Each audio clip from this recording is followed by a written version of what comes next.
Hello, I was feeling inspired, so I thought I would jump on and do a conversation or a presentation, more so than conversation, about the layers of the I Ching. So, if you're in the human design community, which is probably where you're watching this, maybe you're watching it on YouTube, the I Ching is one of the components in our human design body graph. It is the numbers that we see in the chakra centers. And each of those numbers is made up of two trigrams stacked. So heaven above heaven is 1, earth above earth is 2, and then there's a whole blend of them up to 64.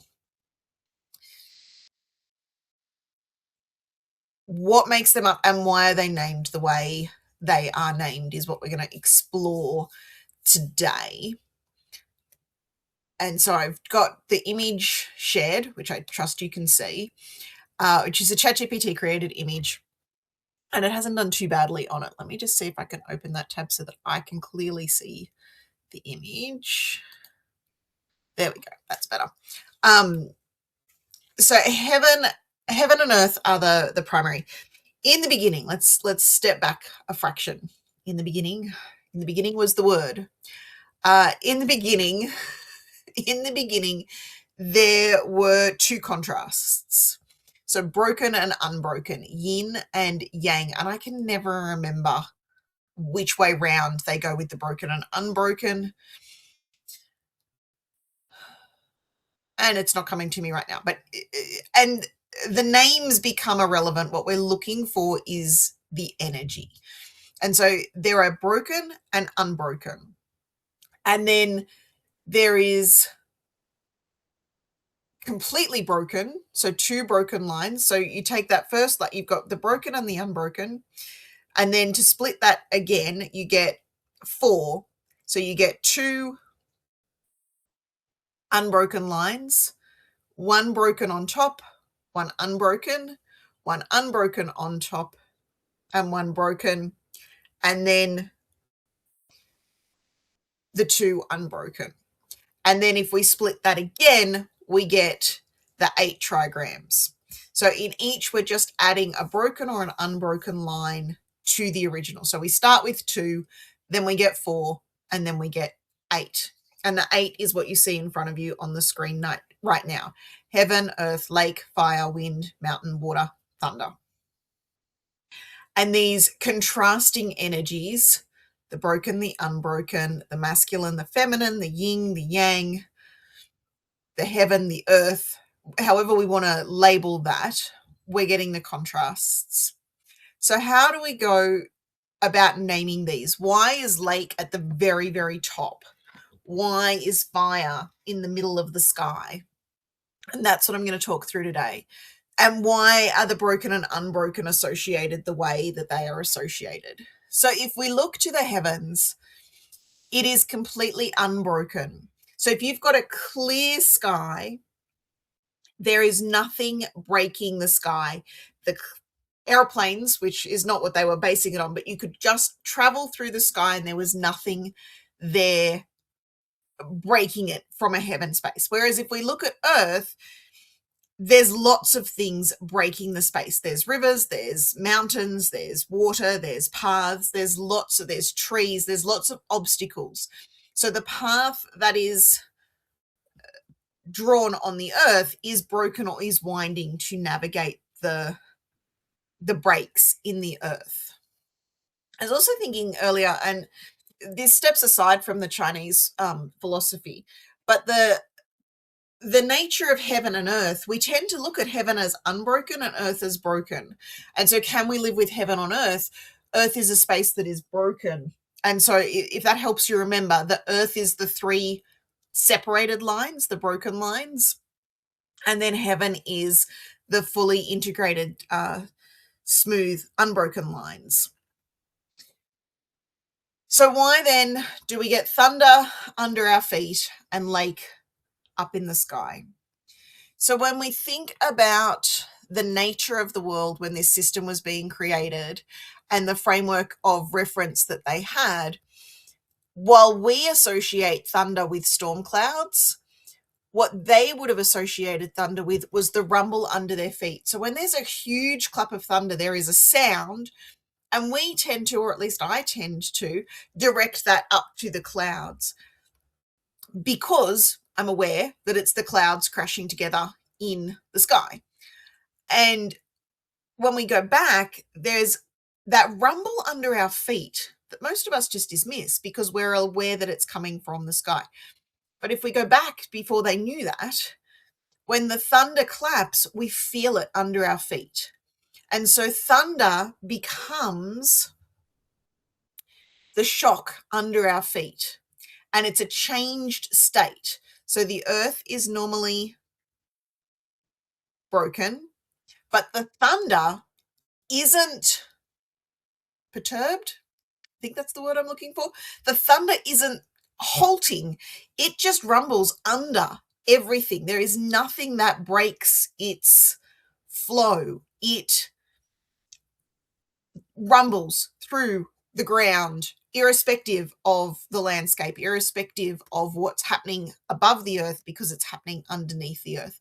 And so that is why thunder is that changed state at the bottom of the stack. So it sits above it, but it's that first changing state, the unbroken rumbling under our feet is thunder, and it is the arousing shock. Then we have water is the next layer up, and it also will erode. So it will erode through mountains. It will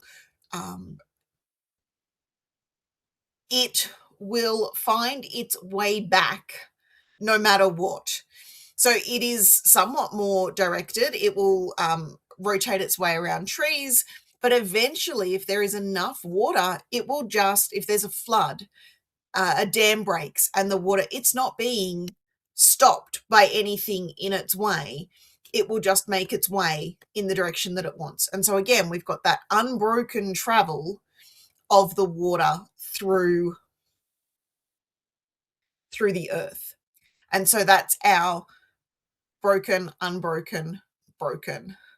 And when we're counting trigrams, we're counting from the bottom. The same for hexagrams. All of these start from the bottom and work their way up. Then we have mountain. And if you are on the top of the mountain, then you've got an unfettered view. Unfettered? I don't know if that's the word I want. We can stand on top of the mountain and we've got an unobstructed view. And so you've got broken, and then the mountain, we start to get the clear connections. And again, it's that unbroken access for, so if we jumped off the top of the mountain, there would be nothing that would stop us from falling. I don't advise it. That's a bad example. If the bird flies from the top of the mountain down to the earth, it's unbroken. It's as close to sky and that unbroken, or that unbroken, that solid travel line that we can get on earth. Then we get to wind, and the wind is the lowest sky on earth. And so the wind and the mountains sort of cross over and almost overlap in terms of where they sit in the hierarchy. But the wind is encountering obstacles. It's picking up leaves, it's encountering trees, it's encountering buildings. There's a bunch of things that the wind starts to move around because it comes down so close to the earth. Then we shift into fire. And why is fire in the sky?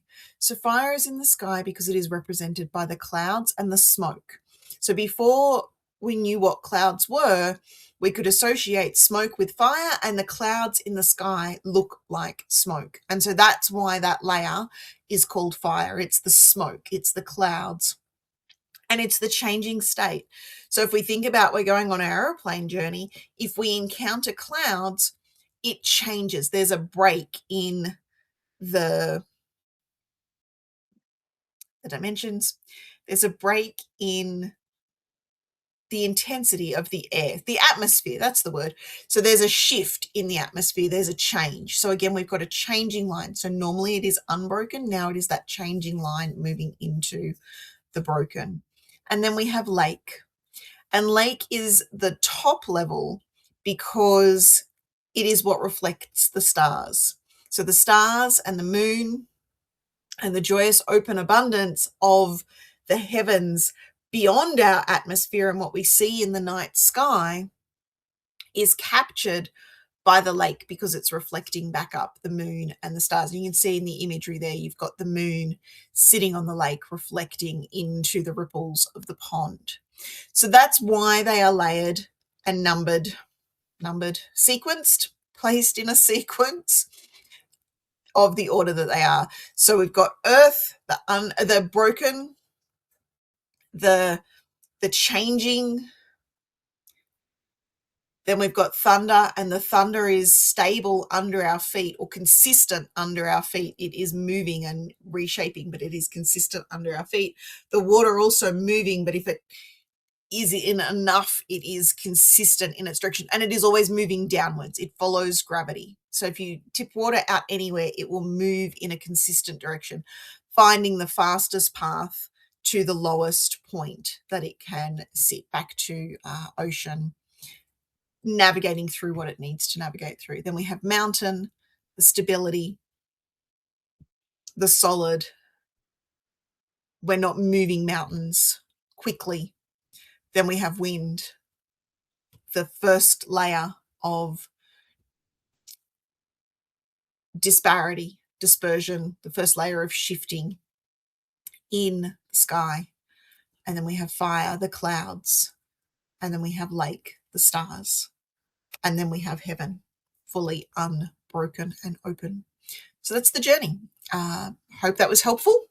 Hope that was insightful. And I look forward to having conversations with you about these different energies as we put them into hexagrams and play with them in our human design charts. Enjoy your day. Now, let me see if I can find the stop button. There we go. Have a great day, everyone. Bye.